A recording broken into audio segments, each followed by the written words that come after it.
When we came to England, all the headlines said Crash Boom Blitzkrieg, the Krauts are here. The epic story of the Scorpions, the German band who smashed through the barriers to conquer America. Scorpions are one of the longest-running bands in music, with a career that stretches back nearly 60 years. In 2004, as they released their 15th studio album Unbreakable, classic rock sat down with the band to look back on the roller coaster journey of Germany's biggest band, given the sporting rivalry that has long existed between England and Germany. It's ironic that Rudolf Schenker would choose the year 1966 to form the Scorpions, but that's what happened. At around the same time, that 2 extra-time goals from Jeff Hurst broke West German hearts in the World Cup final. The Schenker family was abuzz with music.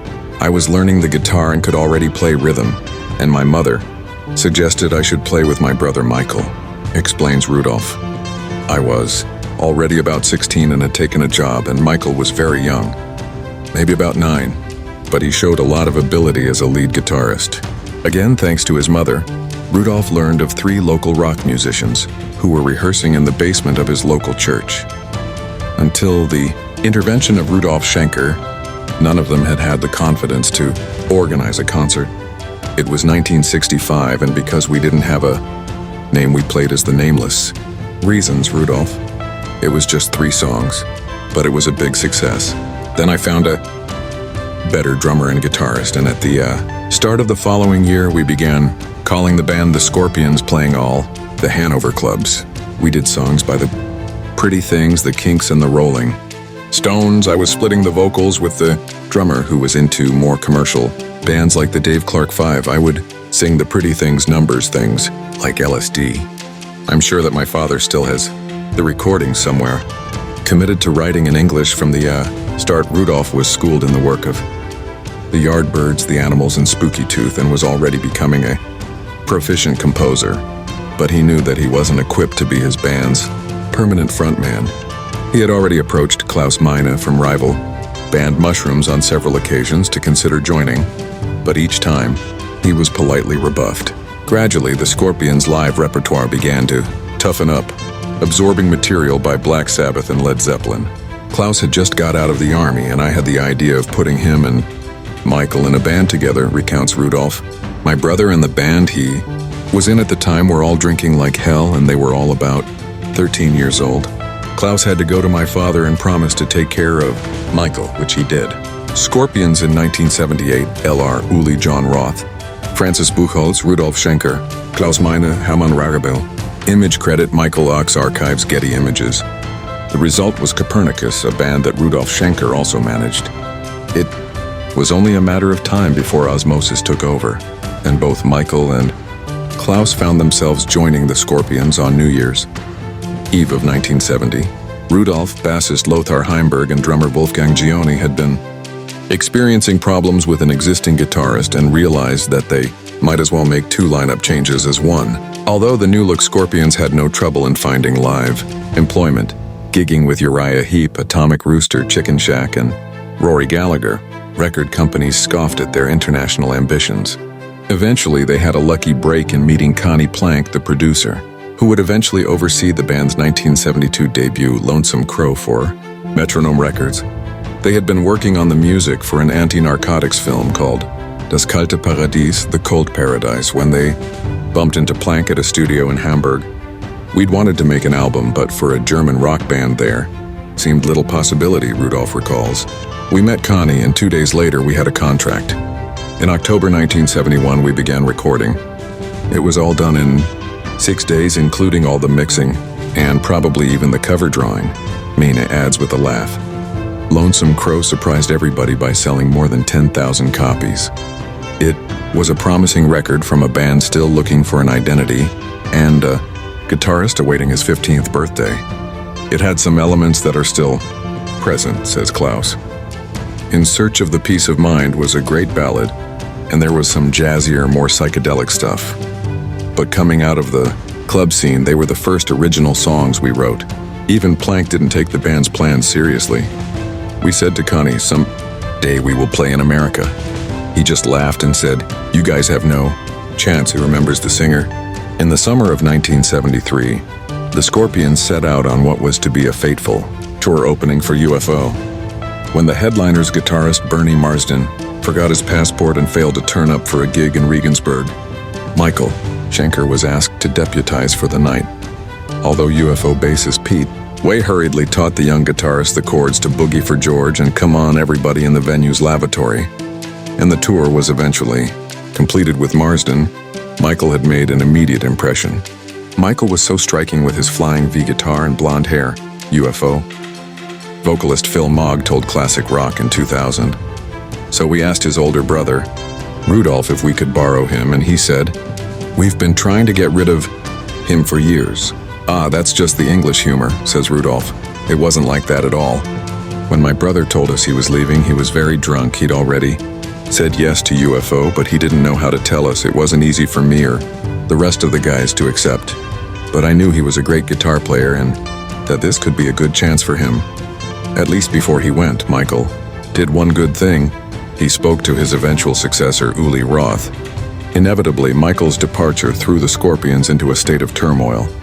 Metronome Records announced that they didn't want them minus their Teenage Talisman, and the group almost split up. Indeed, they would have done had Schenker Jr. not made the aforementioned approach to then Dawn Road guitarist Ulrich Roth. "Michael left us to be a part of the famous UFO in England," Klaus told me, in 1991, failing to keep the bitterness out of his voice. "We were fucked. Left behind without a lead guitarist and a record label, but we still had one very important TV show to play, and it was difficult to get Uli to agree to help us as he already had his own band," Rudolph continues. Eventually he agreed. It was a big success and Uli really enjoyed it. At first Klaus didn't think that Uli should join, but somehow I convinced him that it would work. Roth initially remained a member of his ex-band as well as the Scorpions, although when that arrangement proved impractical, Dawn Road bassist Francis Buchholz was brought in as part of a replacement rhythm section, completed by new drummer Jürgen Rosenthal. On the strength of their televised appearance, this grouping signed a new worldwide deal with RCA Records and co-produced the next album with the then unknown engineer, Reinhard Mack, later to work with Queen, Billy Squier, and Electric Light Orchestra. Did we think that Mack would become famous one day? Not really, but he probably thought that we wouldn't either, Mina admits. However, 1974's Fly to the Rainbow was a big improvement upon the debut. True, there were some quite nonsensical lyrics amid the cowbell-embellished opening track. "Speedy's coming," Mina pairs up almost. Anything that vaguely rhymes, crooning. "Do you like Alice Cooper? Do you like Ringo Starr? You like David Bowie and Friends and the Royal Albert Hall?" But Roth's shamelessly Hendrix-inspired style gave They Need a Million Fly. People Fly in the 9-minute title track and added maturity. Uli, whose vocals were as pitiful as his instrumental prowess was inspiring, was also allowed to take to the microphone for Drifting Sun and part of Fly to the Rainbow itself. Uli was never a good singer, Rudolph admits when pressurized on the subject. Some of his singing is not so bad because it suits the songs. Keith Richards is not a good singer either. But Uli was writing material that Klaus didn't feel comfortable singing. The third album, 1975's In Trance, took the Scorpions to new creative highs and was their first to be produced by Dieter Dierks at his studio in Cologne. The band already knew they didn't want to produce themselves anymore, and it happened upon Dierks, whose track record with Tangerine, Dream and Nectar had placed him on their wish list of collaborators at a party. With Dieter, the concept of the Scorpions' music became much stronger. Klaus observes, "We made an album that had all our trademarks. We'd found our style. Before beginning work on the album, Dierks suggested the band should record German versions of The Sweets Action and Fox on the Run as a double A-side single. In Germany, you received 50% of the publishing rights if you did a song in a different language," Rudolph explains now. "We got 7,000 marks, around 2,500, which was money that we badly needed." In Trance's title track was a ponderous ballad written by Klaus and Rudolph in a church, although Robot Man and Top of the Bill were altogether slices of harder rock. Once again, Roth sang on Dark Lady and Sun in My Hand. Indeed, the guitarist's name appears 6 of the album's 10 songs. The sleeve which featured a topless blonde straddling a Fender Stratocaster, was the first of many risque covers. By 1975, the band's gig itinerary had taken in France and Belgium. The latter, the homeland of new drummer Rudy Lenners, who joined when Rosenthal was called up into the army. The band also played their first tour of the UK. Although the group turned up to support the Damned at Barbarella's in Birmingham, they took one look at the audience and decided not to bother. And at Liverpool's famous Cavern Club, they were astounded when some of the audience became so inebriated that they urinated on the PA system. "We had never seen anything like it before," Schenker says.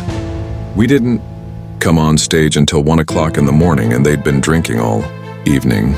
They were pissing in the corners of the room everywhere." YouTube, watch on.